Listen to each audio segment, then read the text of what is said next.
Okay, hello everyone, and welcome to the February 2024 regular meeting of the LGBTQIA Plus Commission for the city of Pittsburgh.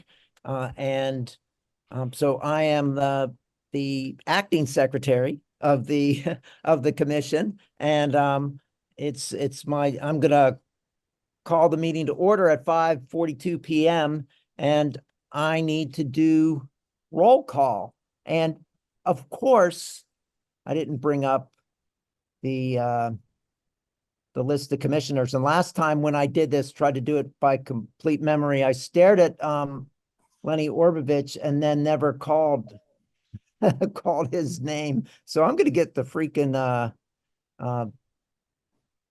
list of commissioners in front of me right away, and then I'm going to call roll. So if you are here, please say here when I call your name. Catherine Calhoun. Okay, so we have a message in front of me right now that says the content of this meeting is being sent to a third party. Bill Lamar, can you tell me why I'm seeing that? Yeah, it's just it's now up on YouTube, that's all. Okay, thank you.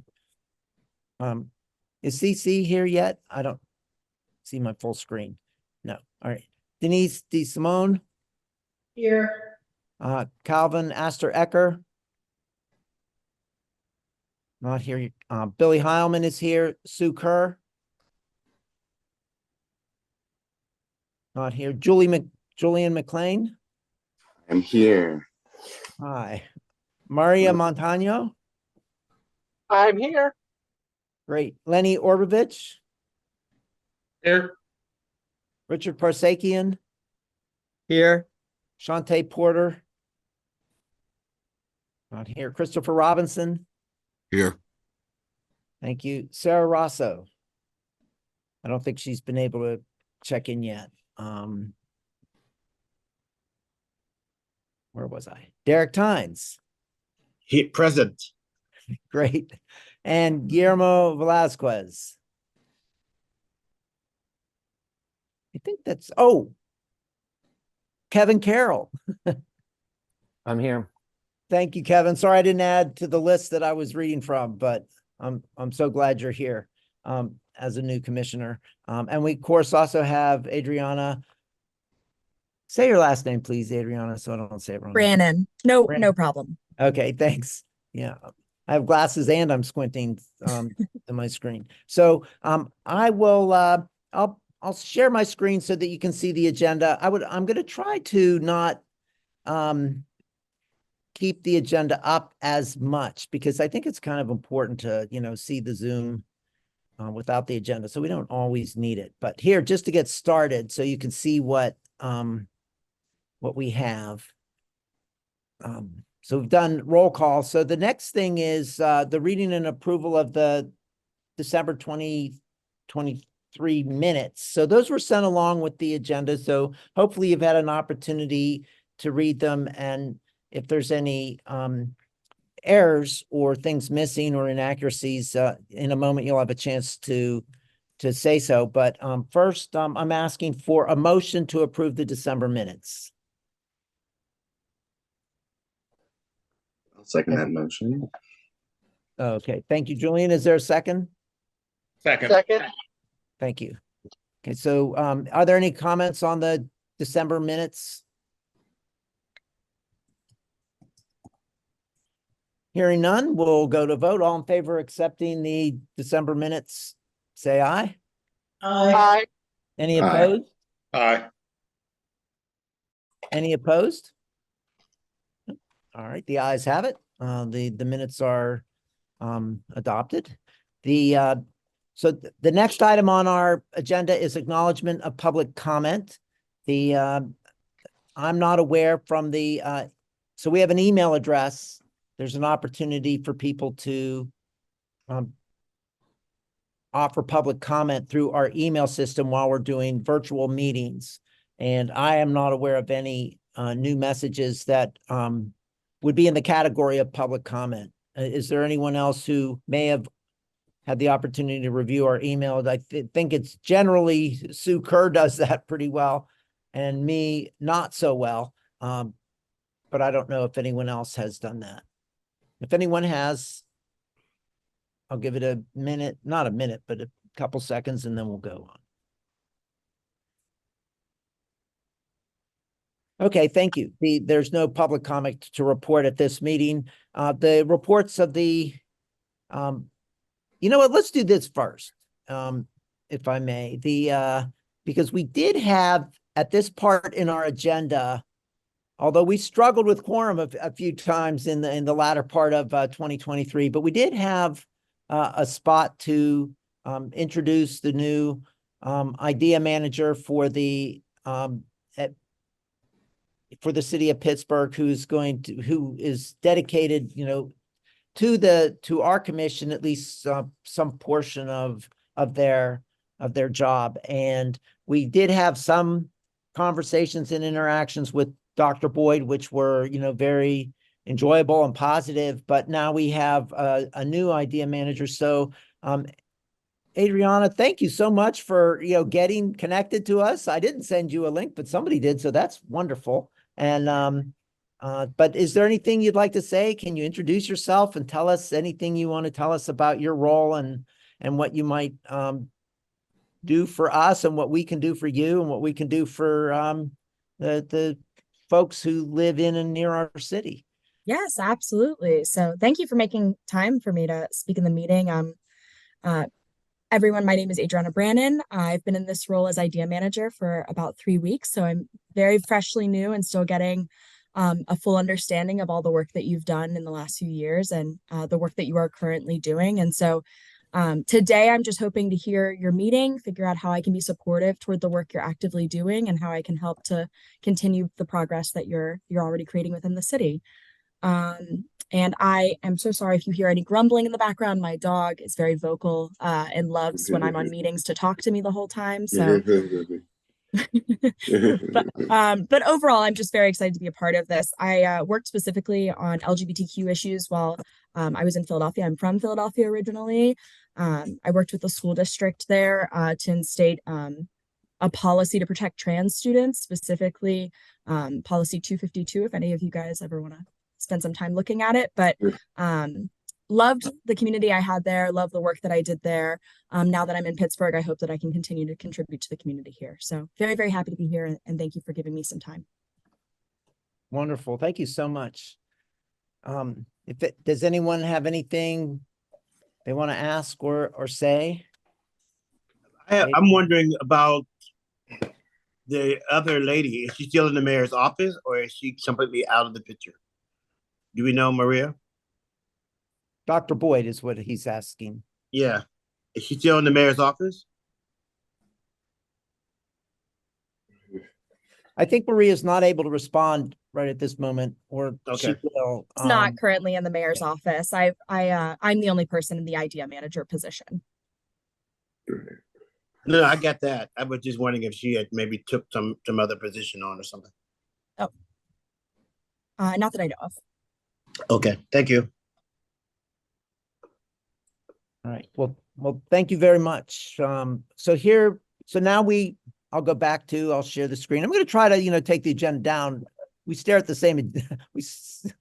agenda, and actually looking at you is more interesting to me. And since I have control over this share, that's what I'm going to do. So reports of officers and standing committees. So in the co-chair section, our executive committee, as it is, put these agenda items on. Well, first, momentum building for 2024, some actionable goal planning. And what do you, as commissioners, want to work on to make the commission effective? So our idea now is to have a discussion on what are some of the things that we think we should work on in the coming year to make our commission more effective. We've had some good successes, we've had some energy along the way, and we've had some low spots along the way. And some people have even, characterized us as not really being very active in some form or another. And I think in some ways that's true, that we could be more active than we are.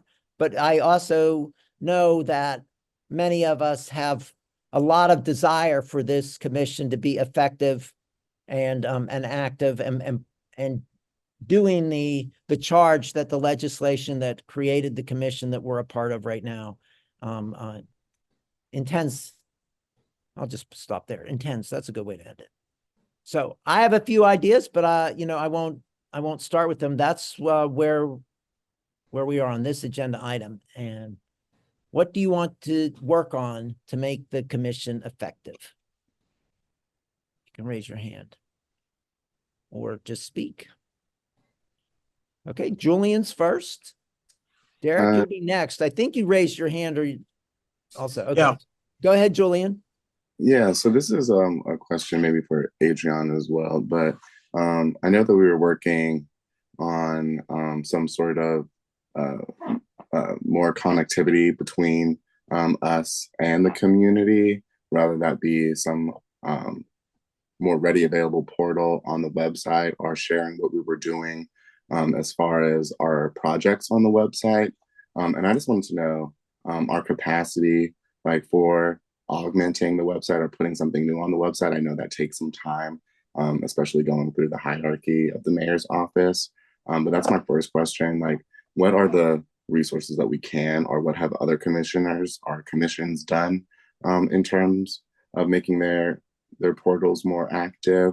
And then secondly, what is the mayor, maybe this is some homework for you as well, like what metrics is the mayor's office looking to get from us? And maybe that could really hone in on our focus to say, like, we are contacting this many community members, we're sending out this many letters, or we're doing X, Y, and Z. So those are my two general comments. I think I can definitely address the website. And I would love to speak to the mayor a little bit more personally about metrics before I answer that second part. But about the website, I can definitely say that if we have information or links or materials that we want to be accessible on the website, it is part of my position to make sure that those are available on the website. So even if that would mean me working with IT for a few weeks before it's fully up, it's still something that I would absolutely want to prioritize. And I will say, prior to this meeting, I did go onto the website and try to get as much information as I could about what was going on and what the work that you all have been doing. And in some ways, I do feel like I was missing a few gaps and I didn't understand exactly what had been happening maybe within the last few months. And I want to make sure that people know the hard work that you all are putting into this. So I am more than happy if anybody has specific information or anything along those lines they want included on the website, that I will make that a priority of mine. Perfect. Yeah, And then absolutely. thank you. And then I guess from the conversation that we have from this, like, what are our goals? That can be some of like the initial items that we can update our website with, and what direction that we're trying to point ourselves into. Sounds great to me. Very doable. Thank you. Adriana, can you share your contact information, your email? Yeah, I can put that in the chat, and if anybody wants it directly to their email, I can also do that. The problem is we have no chat. Oh, that's my bad. Okay, yeah, absolutely. Is there any way for me to maybe get emails towards the end of the meeting and then I can send that out? Is that all right? Yeah, Okay, just great. send it to Billy or Maria, and we'll all connect. Absolutely. Thank you very No much. problem. Thank you. Derek. We've talked about several times that we really want to just kind of connect with the community and have some in-person gatherings. And so for me, I think that should remain at the top of our list for this commission this year, whether it's showing up at some of the Pride events, maybe with a table to introduce ourselves, whether it's community conversations or whatever. I think we should definitely have and plan to be more visible this year in the community and in the city around things that's happening that we can have a presence for. So I just want to put that on the record. again.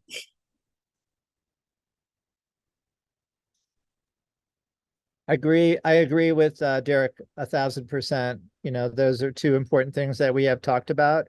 It's just organizing it, we just get bogged down. And Pride, of course, is coming up, and that could be a discussion later.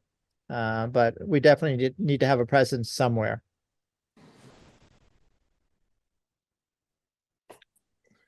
And I can speak to that really fast as well. True Tea is a part of the Planning Commission for Pride. So whatever we need to do to injunct ourselves into Pride, I'm more than able to speak on our behalf. Great. But even if there are several opportunities. I know the Pirates thing is coming up, and the Pirate game, the hockey game, all that stuff. They have all Pride nights. You know, if we were even with those events co-hosts, and maybe figured out a way in those meetings with other organizations that's reaching out to us. We just have to figure out just how we want to proceed in making sure that the commission is front and center and visible. So we do have some work to do with the little time that we have to do it. Yeah, well, I'll jump in here to offer the sort of the thoughts that I gathered in my head when I was sending out the agenda the other day. How would I answer this, when I'm at the commission meeting? And I think that, one of the things that is part of the legislation and also our goals that we worked on about 2 years ago, and adopted, includes meetings with department leads and department members in the city of Pittsburgh. And then, well, why meet with them? What is the purpose of meeting with them? And and what I think that I would want to present to the department or whomever, even if it's city council members at a meeting, if we have one with them, right? If we have that post-agenda meeting type thing that, happens, whatever it is, what I would want to talk to them about is sort of the general, state of where we are in the queer movement. Like, what is important to queer people? And the way I see it, well, what's important to me, I'll talk, personal, immediate, local here right now. That the progress that we've made as a community, in the last half century now, you could say the last half century, but probably in the second half of that last half century. But in terms of marriage equality, civil rights protections, and other things, people, visibility in notable positions, these things primarily are successes for adults. And the backlash against our community clearly is aimed at children and young people. And so we're out. It's easier to be out. It's easier to be out, particularly if you're in a community where it's relatively safe. If you're in a workplace where you have workplace protections, either by the employer or by the municipality, if not the whole state, which is deplorable that we don't. And yes, we need to work on that too. But even if we put all our energy into passing, which we should put energy into, the Fairness Act, I think is what they're calling it. But the amendment to the state's human relations laws that would include gender identity and sexual orientation. Even if we did that, that would, add employment protections, housing protections, other things. It's still going to be a little bit adult-centered, even though there will be lots of help for young people because of a statewide law. There's no doubt it would help young people, but it's not fully there. I think that I want every person who, yeah, I'm straight, but I'm an ally. I'm understanding. I think, yeah, good. You guys have been doing great. You guys are great. They're not aware of, and many people in our community may not aware of the intensity of the target on the backs of young people, that they are the fodder for the far right's mission to disempower us. And it's deplorable. But if you look at the, we keep saying, okay, 2019 record year for anti-LGBTQ, 2020 a record year, et cetera. So those record years, the number of anti-queer legislation in state houses, many that are passing, are a huge number of them. I don't know what the percentage is. Maybe it's more than 50%. I think it might be. Are aimed at children, are aimed at things in schools, are aimed at healthcare for trans kids, are aimed at athletics in schools and colleges. Are that's where the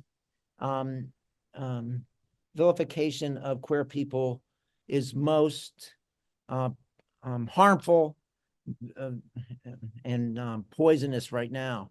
And so we're out, and now young people have come out into the open, and they're getting beat up.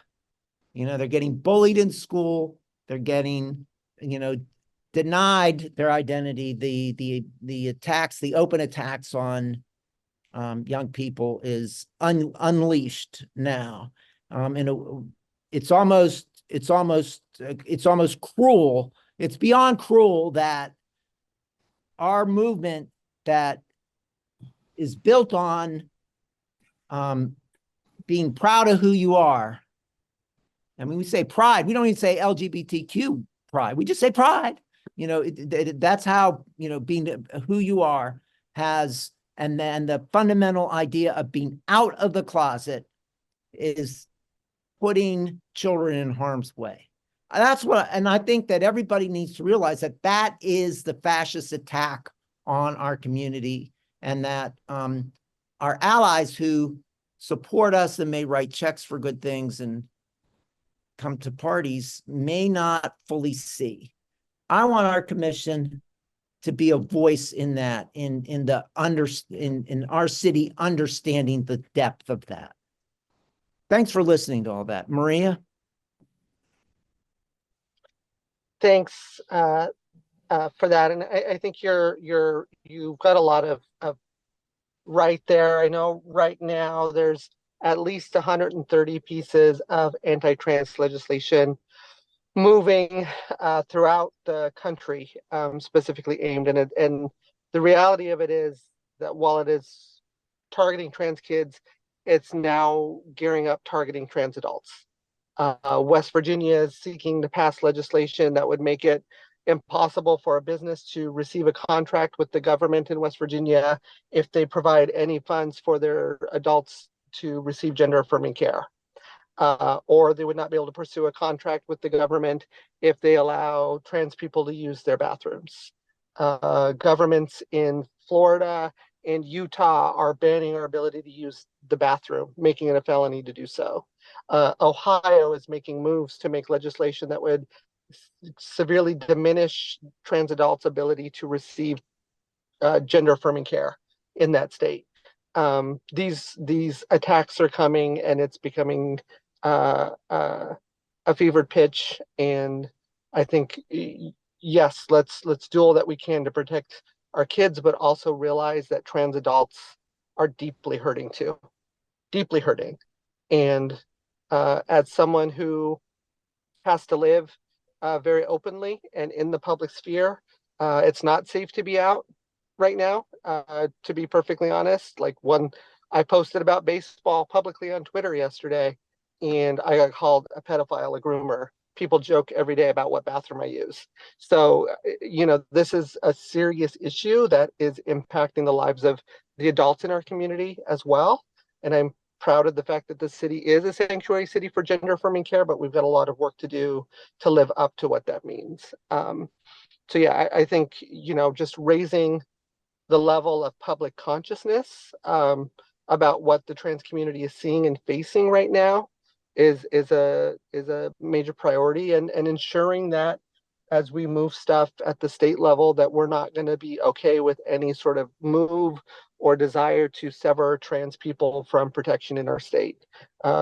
There is a sense that that might be on the table, but just making it very clear that that is unacceptable, that trans people deserve equal protection under the law as well. I think that confirms totally what you both have referred to. While we've got to kind of be more visible and show up, and not just be on Zoom and meetings. We've got to find a way. I know I am committed personally, and with my work and with my agencies and faith communities, to show up and be a safe space and place for people to be in, as we advocate and fight for and promote. Because the bottom line is not just trans people, but even gay people or gay men and gay women and bisexual, and all of the facets of all of the numbers and all of the letters in our alphabet are being attacked and confronted with all kinds of phobias. And before there was even laws 50 years ago, as a kid, we all have our horror stories of growing up as kids. I think one of the reasons why so many laws and things are happening is because our young people have come out even further than or younger than we did. And so it's scaring people. And so I think we have to show up and be present even more so for our populations, so that they know that they have not just camaraderie, but they have a place that feels safe, that is defended by us, that's covered by us, that's run by us, that looks like us. I think this is even a cry, even more so, to be more visible this year, and in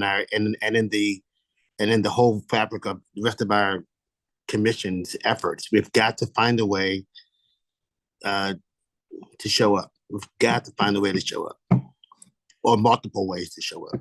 Got to do it. I'm old and I need it, so I know that others need it. We need to find a way to show up. We got to spend some time on that in the months to come. Billy and Lenny, have the schools been tracking any of these hate crimes that we can put numbers on these incidences?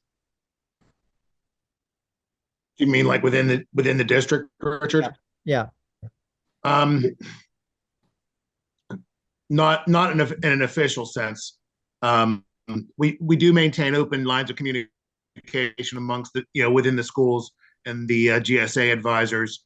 And we, when things specifically come up, we're addressing them on a case by case basis. But in terms of like keeping like aggregate data and whatnot, not really, no. Maybe we should. I think would be important for the public to see these numbers. Yeah. I will just share this. Mayor Peduto invited me. He's teaching at Carnegie Mellon a class that deals with Stronger Cities Network, and they're tracking hate crimes across the country. And he invited me to talk to his students about the history of our community through my eyes of being here for 50 years. I mean, I don't know all the data. Billy, you would know absolutely every incident, I'm sure, and Sue would too. But it's good to know that he is, and his class is looking at this very specifically within the queer community and want feedback. And I think if there was some way to get numbers to them, it would be very helpful, just to give a stronger case of why we have concerns. I have a concern as an adult. I go to a bar. I go to 5801. I have a fear that down the road, something is going to happen. We are so visible there. Our Pride event is going to be very visible. Look at Kansas City, what happened. We are going to be walking down a public street in June to Point State Park.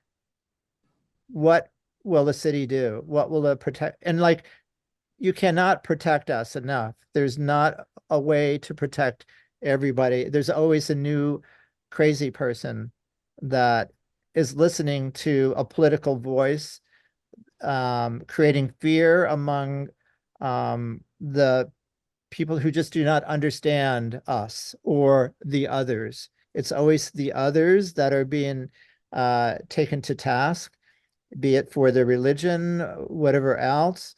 I just have a big fear because of the political climate right now. In the next few months, it's just going to get very toxic. And I want to make sure that our community is protected, physically protected.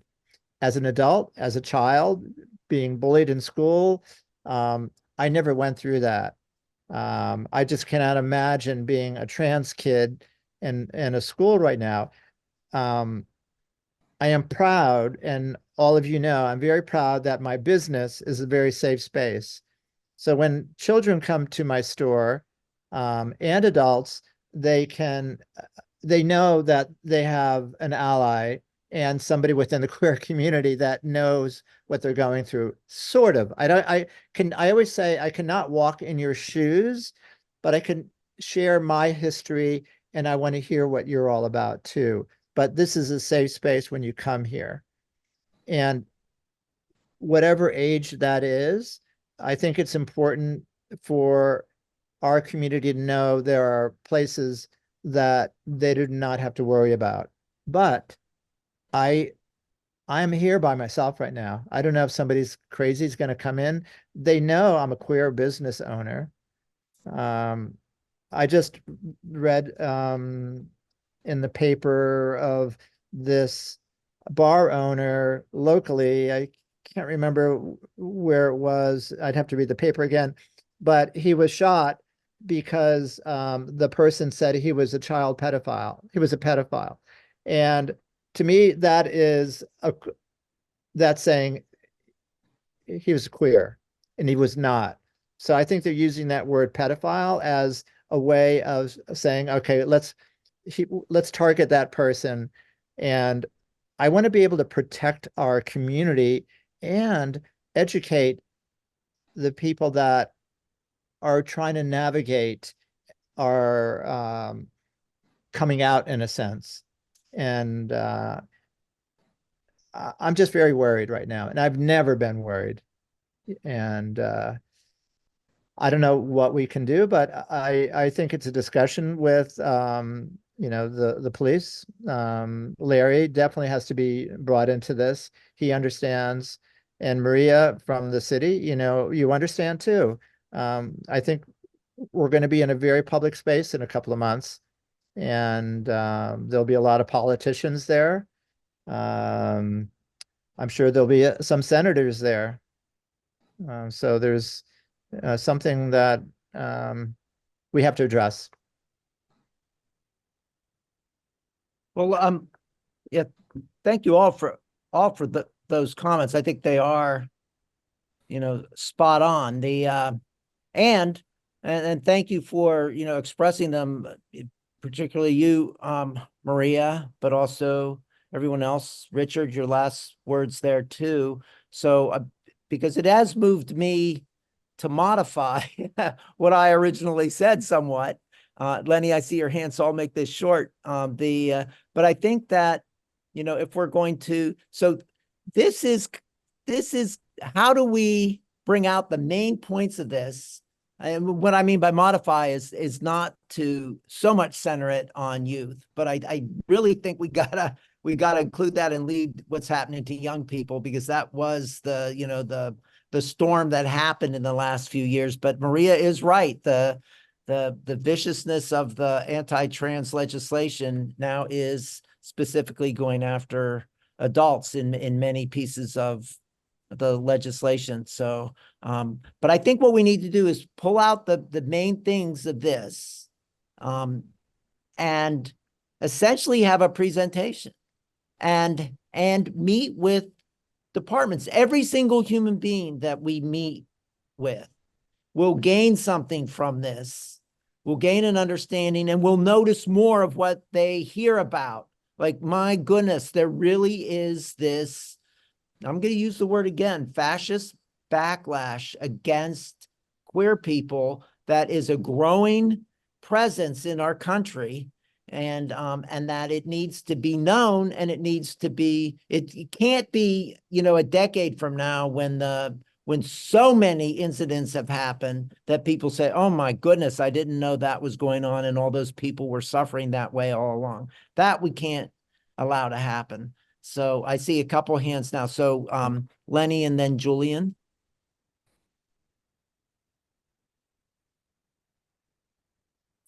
Thanks, Billy. I just wanted to, before we moved on to first of all, thank Richard for his comments, but also I wanted to let you know that I hear what you're saying in terms of the importance of the data you were asking about. I'm going to bring that up with our Queer Equity Committee at the district level, and we'll start having some conversations about how maybe we can collect some information along that way. Because I can tell you, I mean, it shouldn't come as any surprise that the level of support and visibility varies from school to school. It's better in the high schools than it is in the lower grades in general, but even, you know, the high schools look very different. We presented to all of the principals a few weeks back, and I can tell you, like, one, that was a real joy, but also it was very eye-opening, and, to be perfectly honest, disturbing, how not supportive a lot of district administrators presented themselves. So I think we do, you know, we as a district do have more work to do along those lines. So thank you for bringing it up, Richard, and I will follow up on it. Rich, I also, since you brought up pride and concerns, like, you know, with what just happened to Kansas City and everything, and I don't know, you know, I don't know if this is an issue for us. I think that it is, but, you know, maybe that's for other people to decide. But it's concerning to me that pride is also going to go on while there's 70,000 Kenny Chesney fans getting drunk right across the river at the same time. I don't know. Like, I have some real concerns about the safety of that event, given the scheduling. And I think that that's probably something that we should have some conversations about. But that was it. So, but I will thank you, Richard. I will follow up with that. Thank you, Lenny.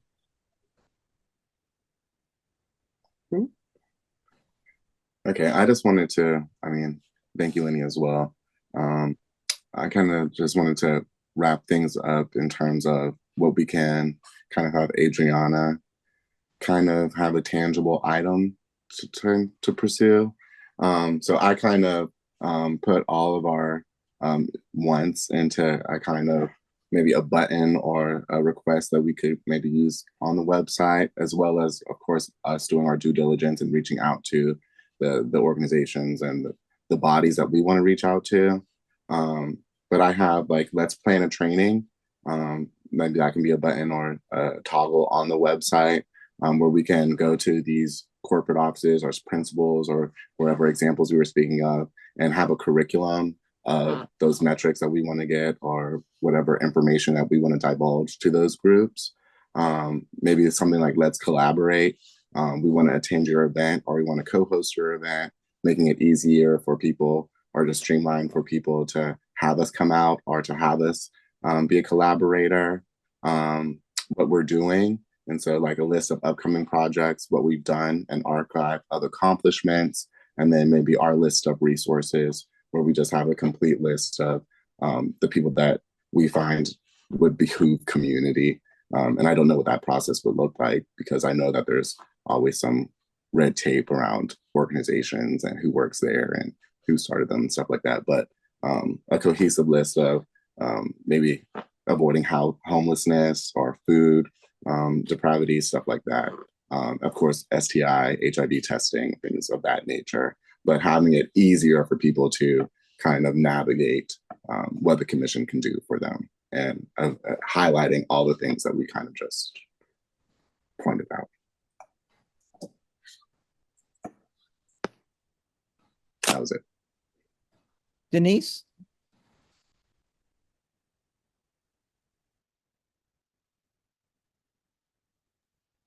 You're still muted, Denise. I think one of the issues that we ran into as far as goal setting was there was too many. So I think this trans issue is an important one for every year, but especially now that there's this onslaught against trans people. What I'm suggesting is, some of these things that we want to do, be more visible, things like that, is going to be a byproduct of achieving the goal of bringing visibility into the, for the trans community. And so every conversation we have, that should be the focus, and going out and talking to people, that should be the focus. I think the more concise our message is with the goal, the better it's going to be to make change. And, I would suggest that, we call 2024 the year that we're going to try to make a change for the trans community, and everything we do kind of flows back up.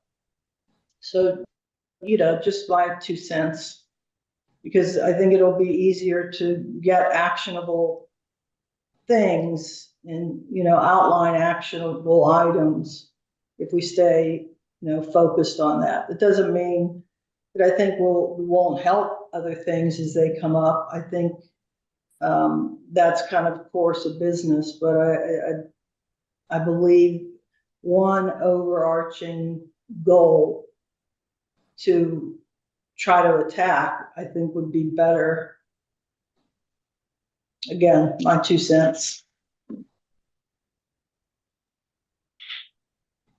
Thank you, Denise. I agree. And I think that, we can collectively, I really like Julian's, just let's plan a training.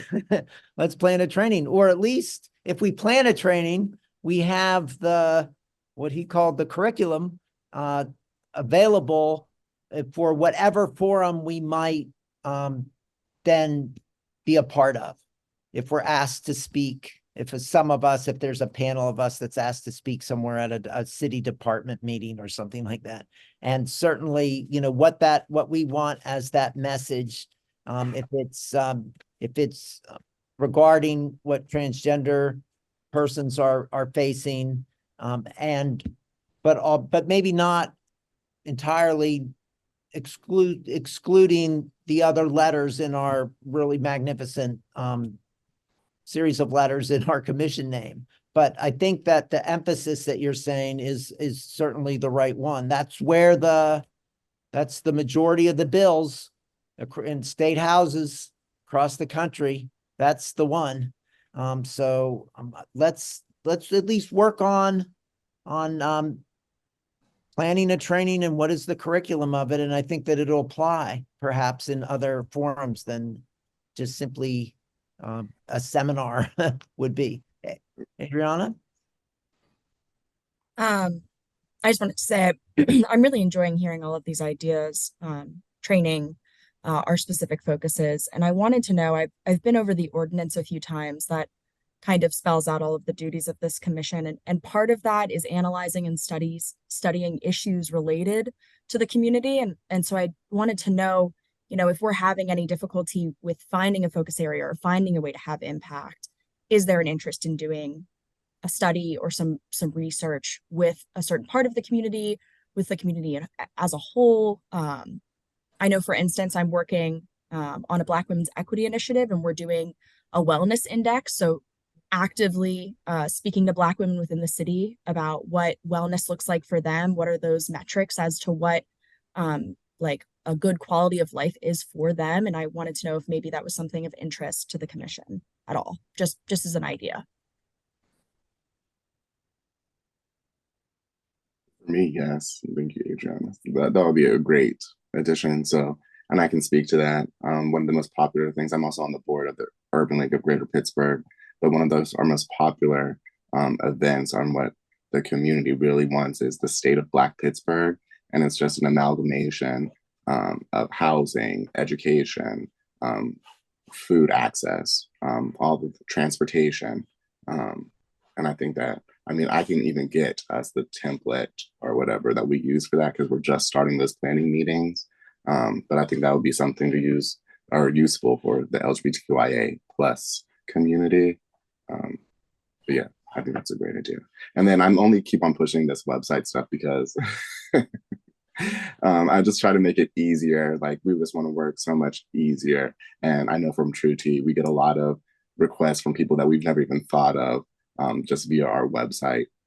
So like Giant Eagle reached out for a training. People are reaching out from Princeton University for a Vogue class and stuff like that. And they're reaching out through our virtual access points. And so if we have a button, so plan a training, we don't know who might press that button. Let's collaborate. We don't know who wants to collaborate with us. What we're doing and what we've done, people moving from out of state or from another city might really like to see those projects. And so that's why I'm pushing those. I think that, of course, us doing more stuff in person and having our visibility out in community is important, but it's going to be way easier for us to get interest or inquiries if we have the vehicle to do that.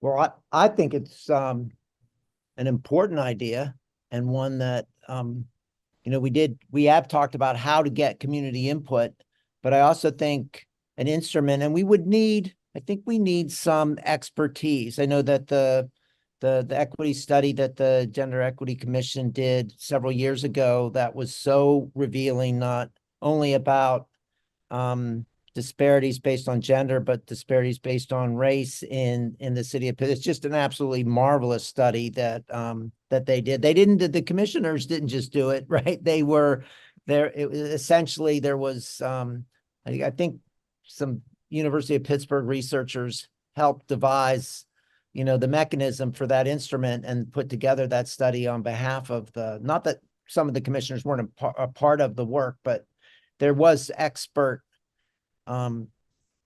assistance there. I think we need that. But I think that what the commissioners could do is, for example, if we did have assistance from experts on something like a perception survey for our community, and that we could offer the types of items that we think are important to be asked. And and even if we tried to craft you know, how they would be asked, if we had, you know, people who do surveys and are psychometricians who know how to do this stuff and to get data, even though perception surveys aren't scientific studies in that they're, you know, controlled, but you can, if you get enough people to respond, you certainly get valuable information. The Trevor Project information isn't, you know, really peer-reviewed, controlled research, but it sure is interesting that year after year, the Trevor Project and other studies come up with nearly the same statistics on suicidality and self-harm and fear at school and bullying, that those things keep showing up. And not only do they show up in, you know, from 2015 to 2023, they mimic the very first studies that the federal government did when they first even mentioned gay and lesbian youth decades ago. The suicide rates and self-harm rates have not gotten any better. In fact, they're a little bit worse now than they were then. And so it's a perception survey in our community with a number of items that, you know, our commission could guide the content of. I think it's something that we should do. I think it would be something that would be a document like the gender equity study, be very informative and eye-opening. That study certainly is eye-opening to anybody who reads it. The stark situation that describes the depressed opportunity that Black women in Pittsburgh have is it's shameful, and that's an important thing. So I think that we need something similar. Not exactly the same, because I think it would be different for us. Well, you And know, I do too wonder, Billy, just to jump in there here, where some intersectionality might be at play, where I'm able to get some more information from stuff that exists, but also how do we look at the national survey data that already exists? Like the US Trans Survey just dropped its initial findings from work that had been collected over the past couple of years, and the insights there are deeply revealing about the mood that trans people are feeling, even pointing out to the fact that 46% of all trans adults are seeking to move to another state out of fear for their own sense of safety in their own state, right? So I do think we can look at using some of the national data that we have access to in the interim, even if it's compiling that into that, and maybe even reach out to those organizations to see if they have Pennsylvania or Pittsburgh specific data that we could use.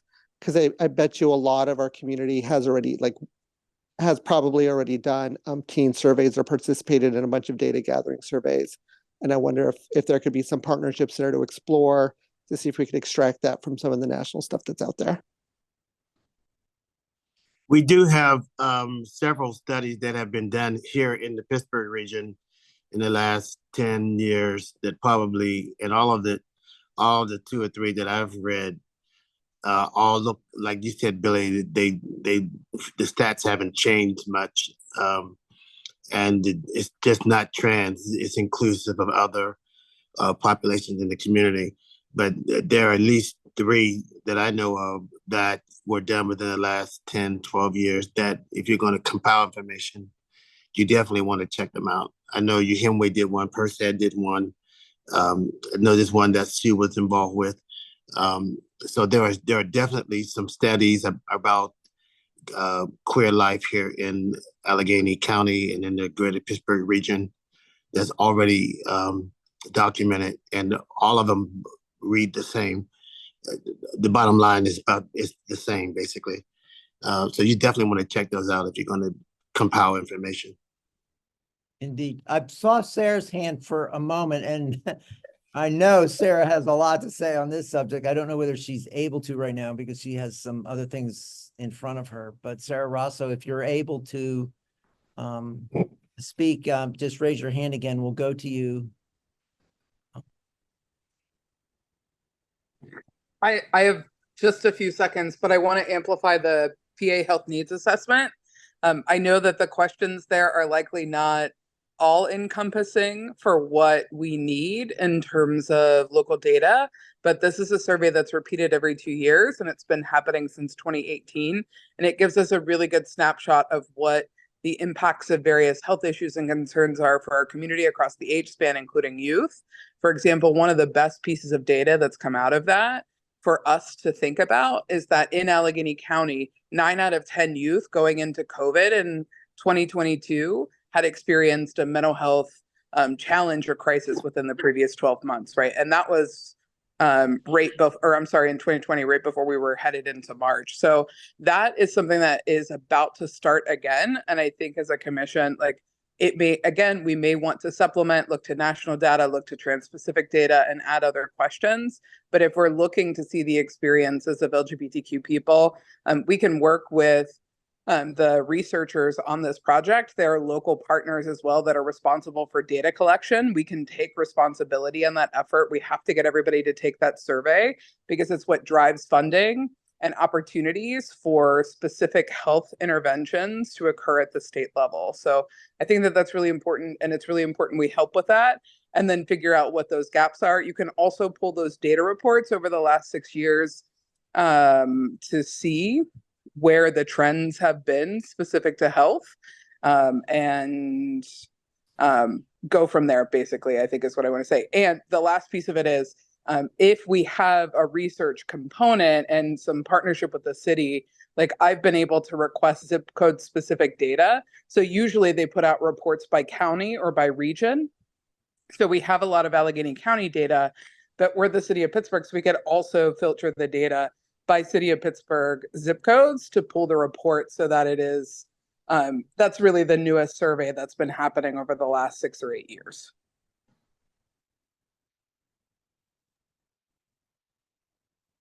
Thank you. All right, so I'm gonna put the agenda back up because there's a couple other items we do need to talk about, but let's not lose the momentum on this discussion. So I think that we need to follow up on the two main things: planning and training, and possibly a commission study on the, essentially the state of queer Pittsburgh in some way. And that while we're doing these other activities to be more visible, there's all these sources of information to build the curriculum that we would be part. So we're not reinventing the wheel by doing a survey, but ours would be different. It would include, we could be guided and have some thought-provoking things to maybe explore in our own study. But I think that one that we do that would be a new one that might have aspects of these other ones but still be unique is something that we might want to do. So we'll put those two things on as things that we want to do in terms of our planning. We got to also make sure that, as you referred to, or someone referred to, meeting with department heads, a lot of those people did respond to our request to meet with them. And so maybe we could have maybe not just one individual meeting, but we've got to have, maybe just have a meeting with all of those people that responded with interest in working with us at one time, and and just kind of go from there. So that should definitely be something on our list going forward as well. All right, so what I'll do is we're going to have to do some work and some thinking outside of these regular meetings. So let's do this. At the end of this meeting, I'll send an email to all of us and ask, and then you can volunteer to be part of a working group on, I'll leave it as one working group right now, but whether you want to be part of how to get a community survey moving, that general idea may get modified in the working group as we think through things, but then also how to do this planning and training, or build the things that we would do, the messages we would want to focus on in terms of when we meet with department folks from the city of Pittsburgh, which is part of what is in the legislation as a charge that we should be doing.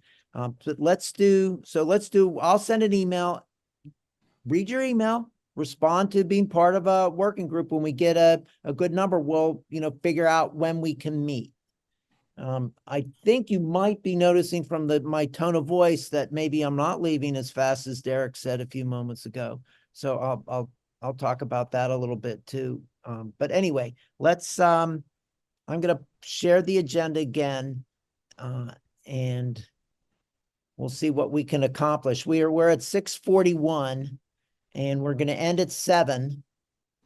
We do have the Google form. We do have a Google form for setting our calendar for 2024. We're now into February, and the Google form hasn't been emailed to all you. But so right now we're going to we'll do the third Thursday in March as our meeting. But if we're going to make any changes to that, whether it's the third Thursday at 5:30 or another time, you know, we're gonna have to make that decision in March. We should publish our entire set of dates for our meetings for 2024 on our website so the public knows it. And so we're going to have to make a decision on that. I don't know that we can do that tonight because we had already decided to do this form and it hasn't been sent out. But I did communicate with Sue Kerr today and she said, yes, that form's live. I have the link for it. So I'll send that out along with the in the message regarding a working group on the prior topic. And then we will make a decision in March on the commission meeting calendar. The treasurer's report. Well, we don't officially have a treasurer, but so we'll talk about that. I don't know, Denise, if you want to say anything about that, but if not, we'll go to C and I'll tell you about officer elections, where we stand there.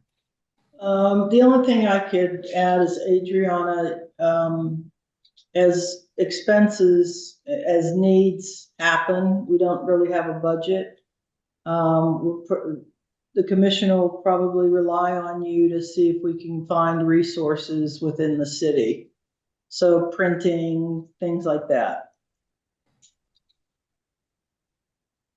I absolutely and completely understand that. And I'm more than happy to help on my end as much as I possibly can with any materials. And as I speak to the mayor and the rest of the exec team in the coming weeks, I can also bring up those concerns.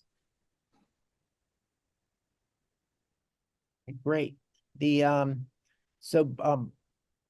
the acting secretary's report is that just so we all know, and I think most of you who are here in the meeting, we have 6 officers in the commission. There's 3 co-chairs. Our structure was to not have a single co-chair, but to have 3 so that there wasn't a single identity that was the lead, but that we would have a diversity of persons who are the official spokespersons for the commission. And so we have 3 co-chairs. We have a treasurer position, a secretary position, and an outreach coordinator position. All those positions start January 1st and expire December 31st. And we have 2 officer positions filled right now. That's co-chair Sarah Rosso and co-chair Derek Tynes. But those of us who had been incumbents declined to run again. I said I would stay on in a role to do the work of a secretary, but wanted to leave the opportunity for someone else to do that work. And that's where those things stand. So I think that since it's 6:45, I won't propose that we open nominations for these positions this evening, but people who are interested in doing some of the work of, and by the way, those 6 positions, as you all know, I'm saying this partly so Adriana can hear it too, but those 6 positions make up the executive committee that meets at least once a month to plan the agenda and do any work that might need to be done during the in-between time of our regular monthly meetings. CC, or Catherine Calhoun, but CC, known as CC, was our outreach coordinator, and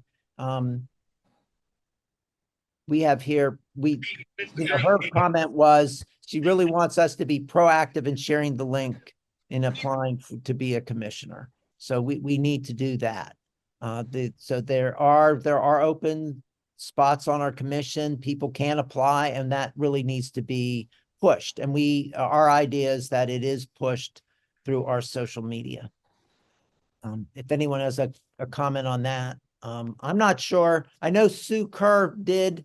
She was sort of the administrator for the Facebook page, I believe, is how it was. And she did send an email to some of us saying, you know, how she shouldn't be that anymore. She's not the co-chair. And how does that move to someone else? So we're going to have to respond to that and see who wants to take on that role. It is it's really would be the outreach coordinator's responsibility. If someone wants to do that, be the sort of the person guiding our social media presence under our, you know, various constraints to do that, you know, think about that as for the March meeting. The next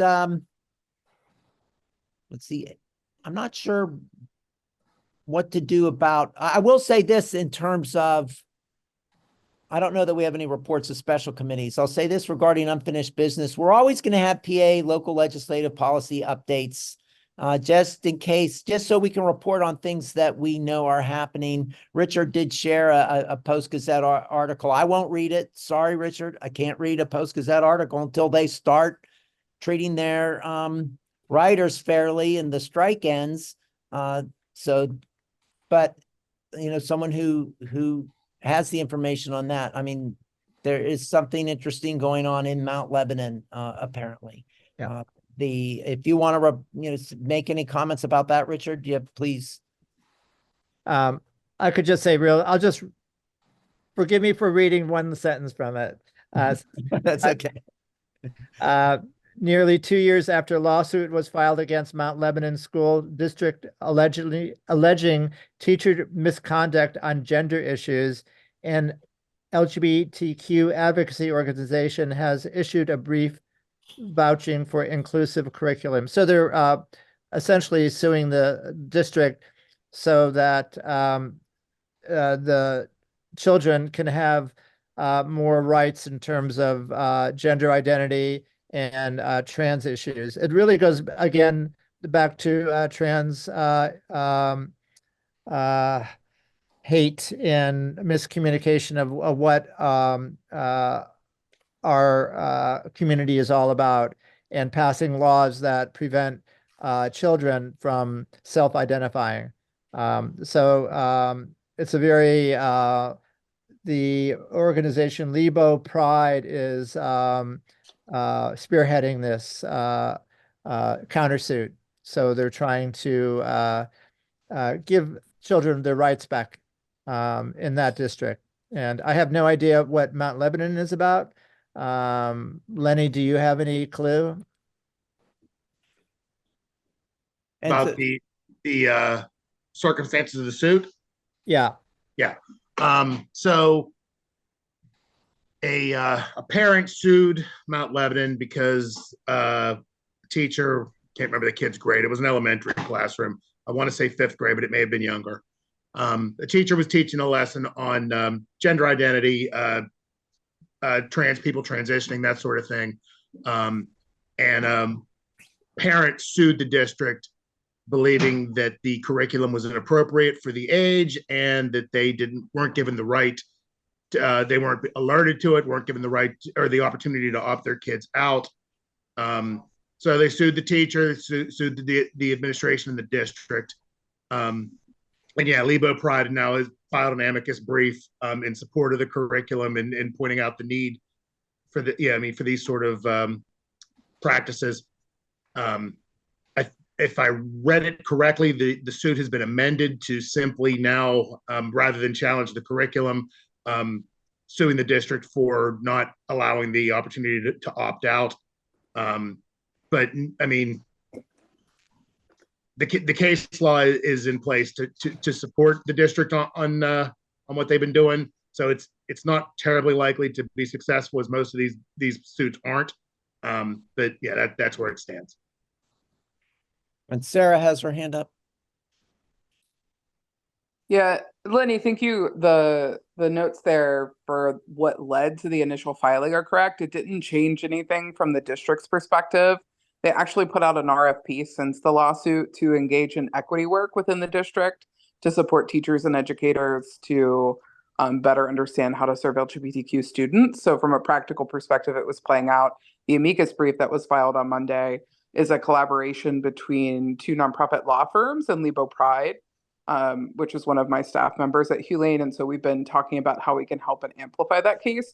But the interesting thing about it, I think Women's Law Project is the lead firm in this case.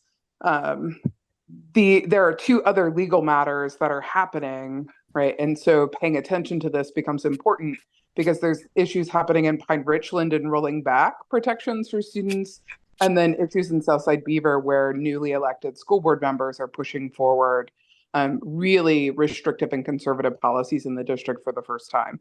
And so they're looking to this filing as an opportunity to see what happens and emerges. because there could be some partnership and collaboration. The ACLU and Ed Law Center were asked to help with the Southside Beaver case, but wouldn't take it because they were worried about what would happen to undermine protections and rights for students as it would move through the court system. And so I would just say that there's a lot of people paying attention to what's happening in southwestern Pennsylvania.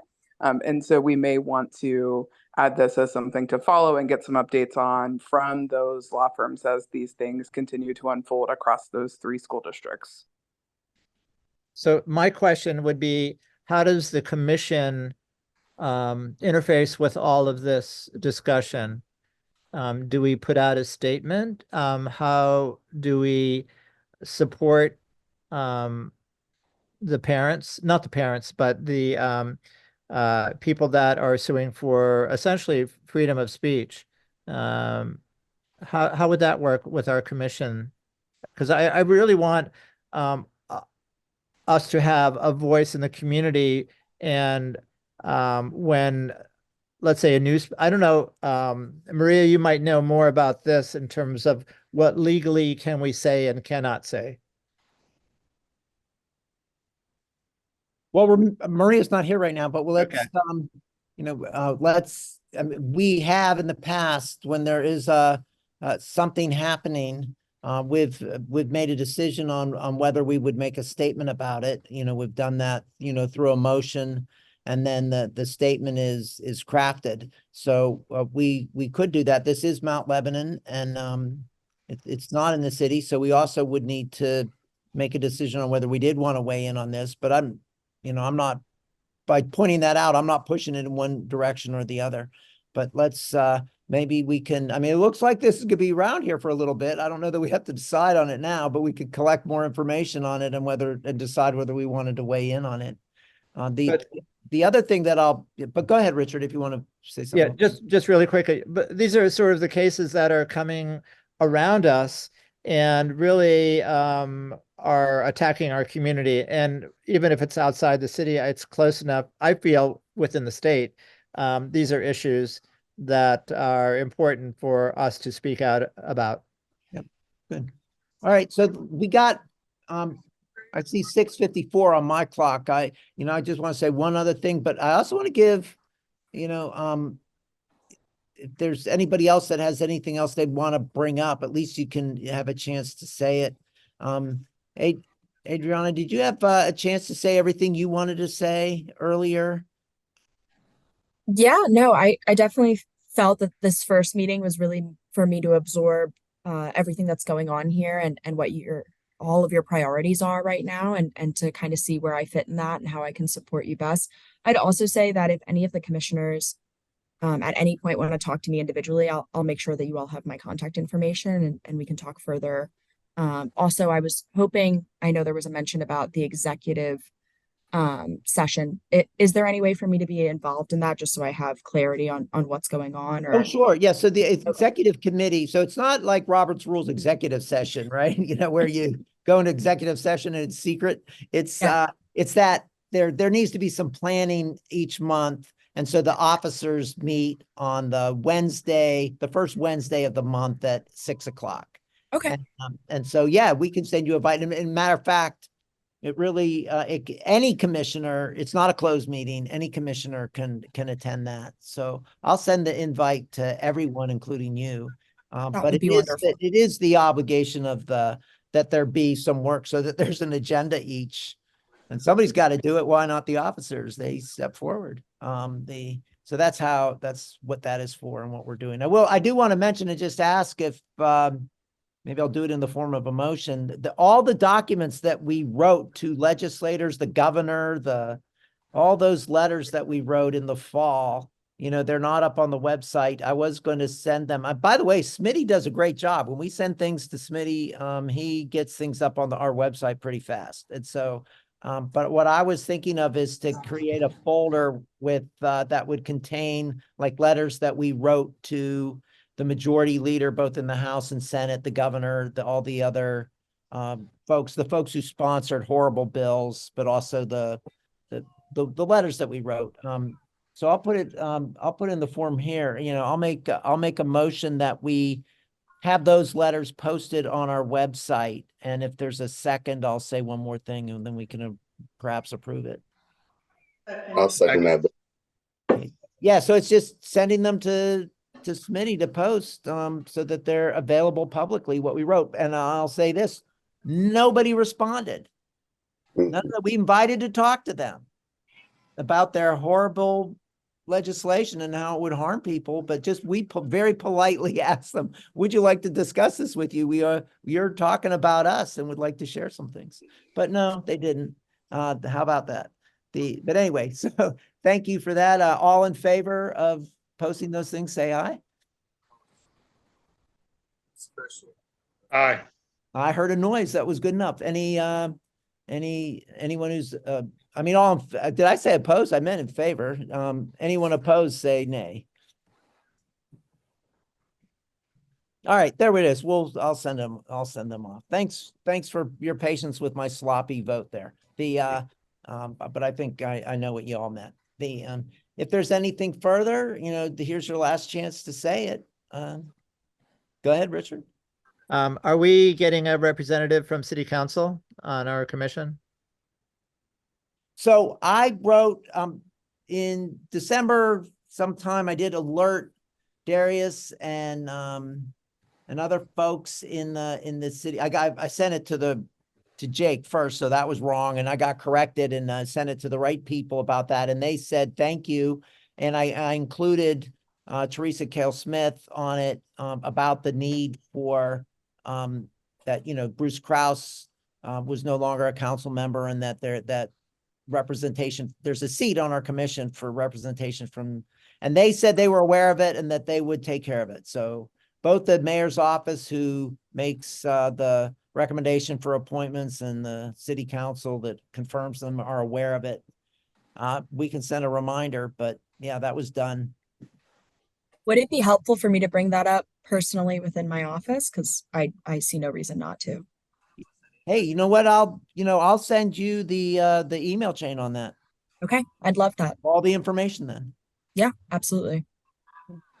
And I'll figure out your email and do that. Okay, that'll be easy. Don't worry about it. Okay. Anything else? All right. Motion to adjourn. I make a motion that we adjourn. Okay, is there a second? Second. All in favor, say aye. Aye. Opposed? Okay, we are adjourned. Thank you, Mr. Lamar.